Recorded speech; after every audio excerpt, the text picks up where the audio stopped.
Qui suis-je? Le système endocrinien de notre corps utilise des hormones pour déterminer comment nous agissons et qui nous sommes. Dans cette animation, nous découvrons nos organes producteurs d'hormones d'une manière époustouflante. Pour que le corps fonctionne comme une seule unité, nos cellules doivent être capables de communiquer entre elles. Le système nerveux est l'une des voies de communication possibles, qui fonctionne à l'aide de fibres nerveuses et de signaux électriques. Le système endocrinien, quant à lui, utilise généralement la circulation sanguine pour transporter des substances de signalisation appelées hormones d'un endroit à un autre. Les cellules appartenant au système endocrinien sont situées dans ou à proximité du cerveau. Mais il existe également des cellules dans d'autres parties du corps qui libèrent des hormones dans le sang et communiquent ainsi avec d'autres cellules. Selon la façon dont on les compte, le système endocrinien humain comprend 8 à 10 glandes endocrines.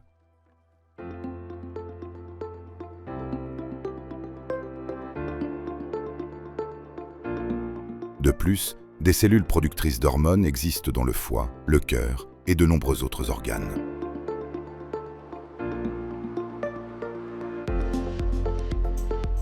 Examinons ces organes, ces cellules et ces hormones.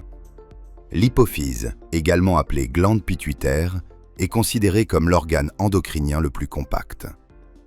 Le lobe antérieur sécrète 6 hormones, le lobe postérieur 2.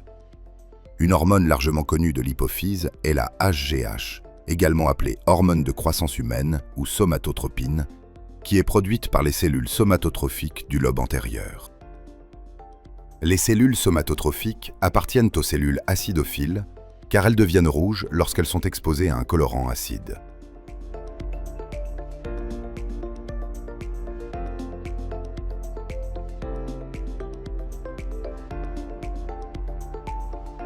Comme beaucoup d'autres hormones dans l'organisme, HGH peut facilement pénétrer dans la circulation sanguine, car les capillaires situés près des cellules productrices d'hormones ont de petits trous. Ces vaisseaux sanguins fins sont appelés capillaires fenêtrés.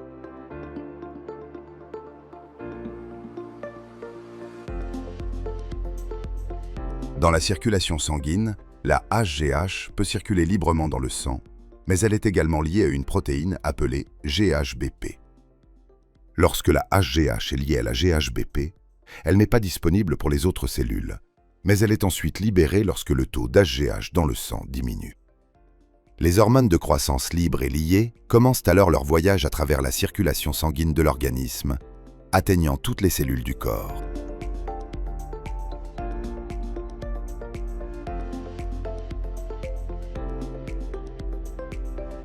Nos cellules musculaires ont également besoin de cette hormone de croissance. La HGH libre circulant dans le sang peut se fixer sur 2 récepteurs de somatotropine dans une cellule musculaire, reliant ainsi les 2 récepteurs. Ce processus, appelé dimérisation, provoque de nombreuses réactions au sein de la cellule. Dans les cellules musculaires, par exemple, ces réactions conduisent à la synthèse de protéines et donc à l'épaississement de la cellule musculaire.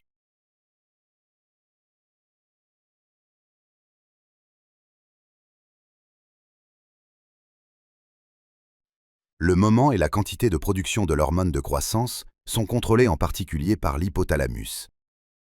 L'hypothalamus est situé sous le thalamus et au-dessus de l'hypophyse. Son emplacement exact peut être vu dans l'animation du cerveau. Des cellules nerveuses spéciales appelées neurones neurosécrétoires s'y trouvent. Celles-ci produisent des hormones telles que la GHRH qu'elles transfèrent aux vaisseaux sanguins fins via leurs axones. Les hormones sont transportées vers l'hypophyse antérieure via les veines portes hypophysaires, stimulant les cellules somatotrophiques à produire l'hormone de croissance HGH. De là, elles sont distribuées dans tout l'organisme.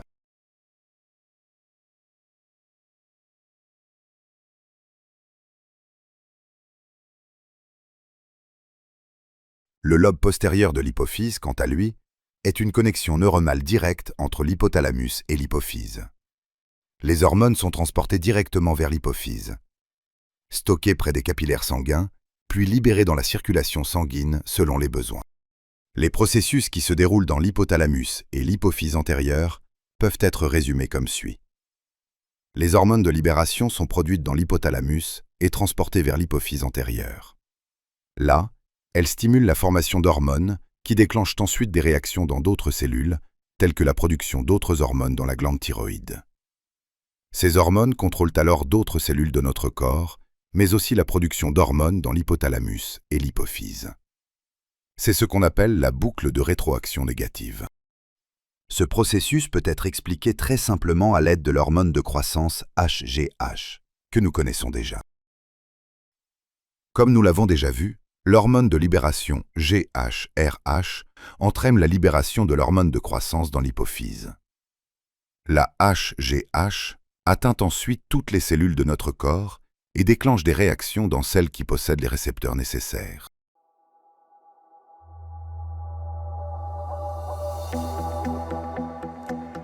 Dès qu'elle rencontre les cellules du foie, celles-ci commencent à produire de grandes quantités d'une hormone appelée IGF-1, ou facteur de croissance analogue à l'insuline.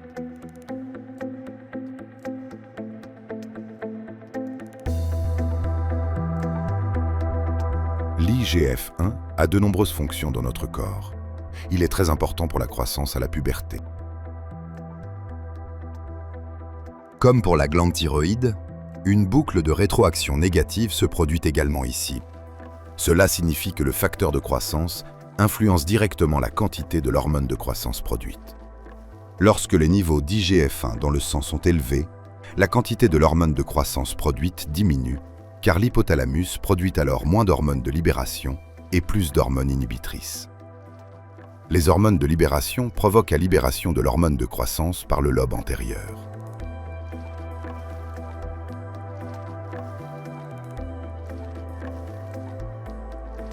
En revanche, les hormones inhibitrices de l'hypothalamus provoquent une réduction ou un arrêt de la libération de l'hormone de croissance. Toutes les autres hormones de notre corps fonctionnent de manière similaire. La cellule cible possède des récepteurs auxquels seules des hormones très spécifiques peuvent se lier. Les hormones pour lesquelles il n'existe pas de récepteurs ne peuvent pas se fixer à la cellule et déclencher des processus dans celle-ci. Les processus déclenchés dans la cellule dépendent de l'hormone et de la cellule. Les hormones peuvent stimuler la croissance d'une cellule. Cependant, elles peuvent également déclencher l'apoptose, c'est-à-dire la mort cellulaire. Les hormones peuvent également contrôler la division cellulaire et la forme des cellules.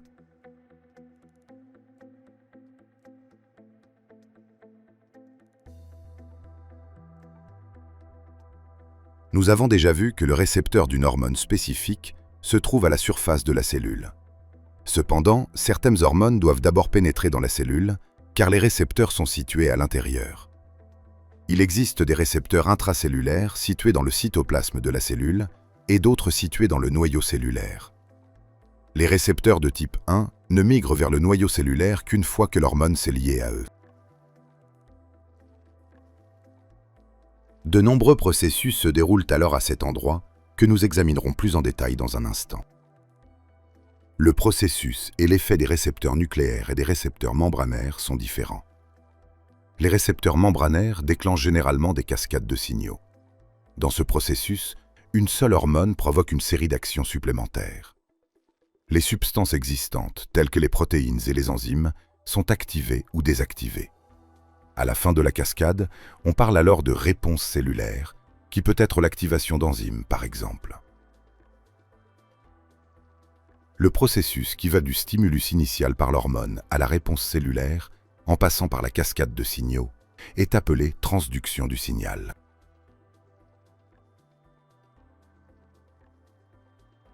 Dans le cas des récepteurs nucléaires, d'autres processus se déroulent généralement.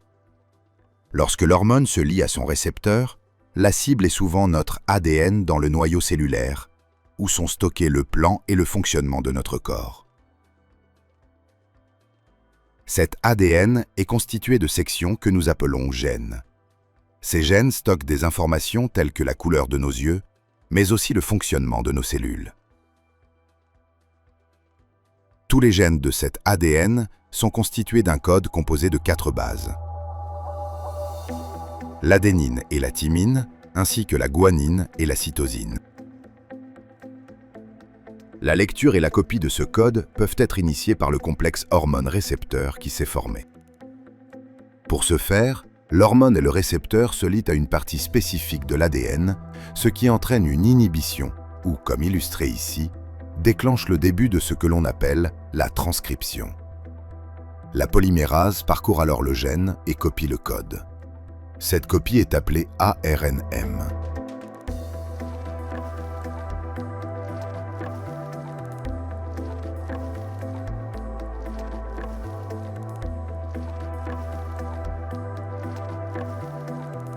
Cette ARNM quitte le noyau cellulaire et est convertie en protéines à l'intérieur de la cellule à l'aide de ribosomes.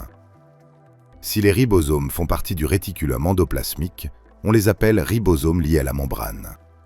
Cependant, on trouve également des ribosomes non liés à l'intérieur de la cellule. Lorsque l'ARNM se fixe au ribosome, la biosynthèse des protéines a lieu.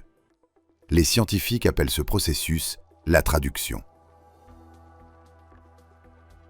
Ces protéines peuvent alors déclencher diverses réactions au sein de la cellule.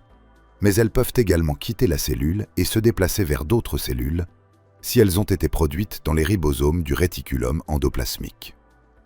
L'expression génétique dans laquelle les protéines sont produites à partir de l'ARNM et la transduction du signal, illustrée précédemment, dans laquelle une hormone se lie à l'extérieur de la cellule, déclenchant une cascade de signaux, sont les mécanismes d'action hormonale les plus courants.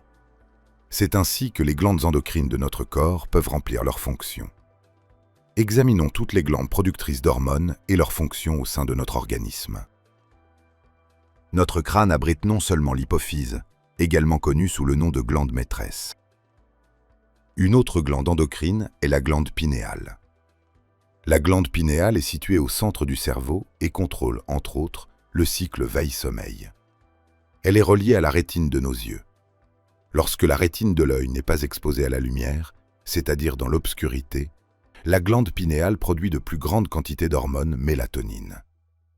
Lorsque la lumière atteint la rétine, les signaux électriques produits par celle-ci parviennent à la glande pinéale, qui réduit alors la production de mélatonine en conséquence.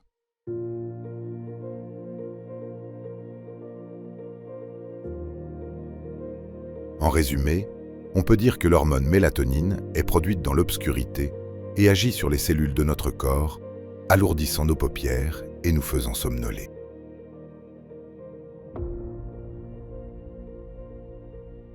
Nous savons déjà que l'hypophyse est appelée la glande maîtresse car elle contrôle l'ensemble de l'équilibre hormonal du corps.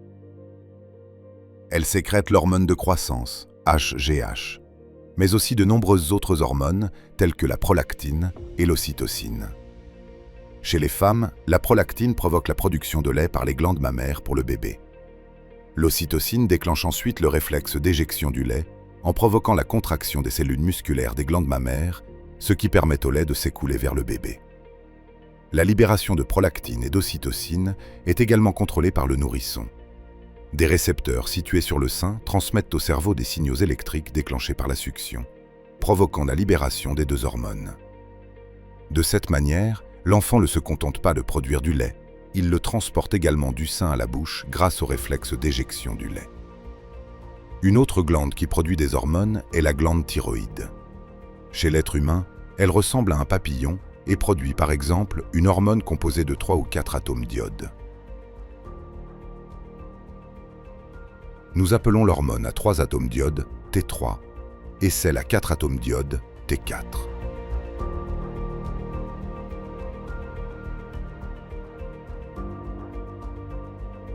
Les hormones thyroïdiennes provoquent une augmentation du métabolisme dans presque toutes les cellules du corps humain, ce qui signifie que les cellules produisent plus d'énergie et se réchauffent. Cela se produit entre autres parce que les hormones pénètrent dans les cellules, s'y fixent sur des récepteurs et déclenchent l'expression génétique décrite précédemment, qui augmente le nombre et l'activité des mitochondries, les centrales énergétiques des cellules.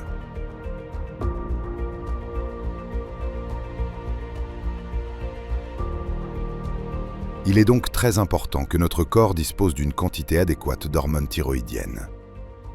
Lorsque la production d'hormones thyroïdiennes est élevée, la personne concernée souffre de bouffées de chaleur et perd du poids.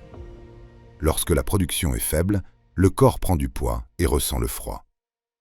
Passons maintenant à un autre organe endocrinien, la glande surrénale. Les êtres humains ont 2 glandes surrénales, situées directement au-dessus des reins. La glande surrénale se compose essentiellement de 2 organes différents.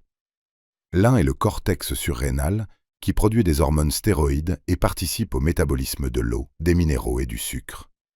Et l'autre est la médullo-surrénale, qui produit les hormones du stress, l'adrénaline et la noradrénaline.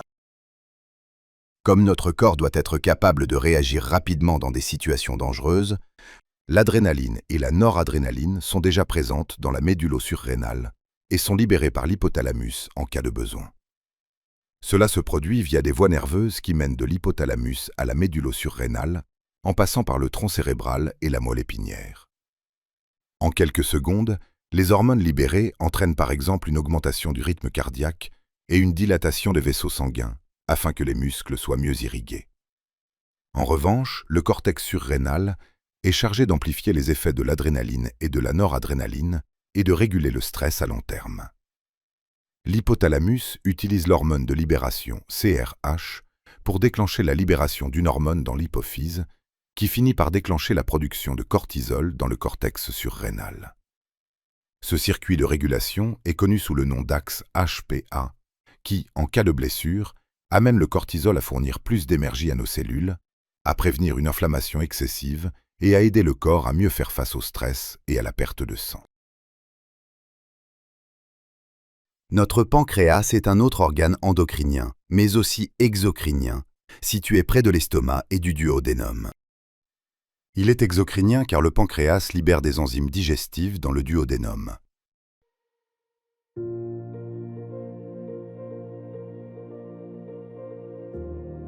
Et il est endocrine car il produit des hormones et les libère dans la circulation sanguine.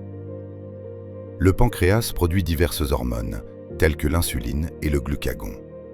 Ces 2 hormones ne peuvent pas pénétrer dans la cellule et se fixent donc sur des récepteurs membranaires. Lorsque l'insuline se lie au récepteur hormonal correspondant à la surface d'une cellule musculaire, des protéines de transport à la surface de la cellule permettent au sucre de passer dans la cellule. La cellule musculaire stocke ce sucre sous forme de glycogène pour un travail musculaire ultérieur.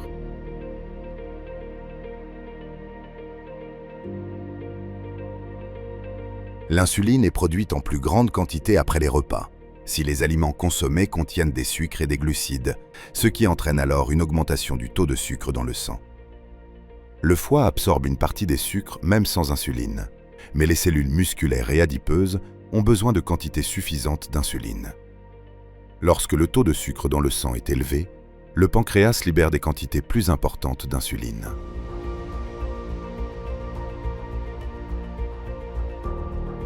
Lorsque le taux de sucre dans le sang baisse, il libère davantage de glucagon, ce qui amène le foie à produire et à libérer du glucose, c'est-à-dire du sucre simple.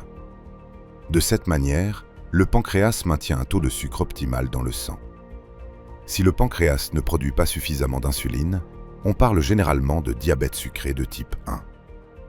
Dans le diabète sucré de type 2, en revanche, une quantité suffisante d'insuline est produite, mais les cellules n'absorbent pratiquement pas de sucre, comme nous pouvons le voir ici dans l'animation de droite.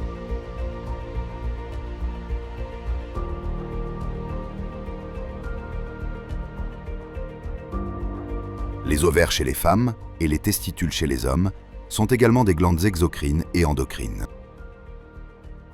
Ils sont exocrines car les ovaires libèrent l'ovule dans les trompes de Fallope et les testicules produisent des spermatozoïdes et les libèrent dans les canaux déférents.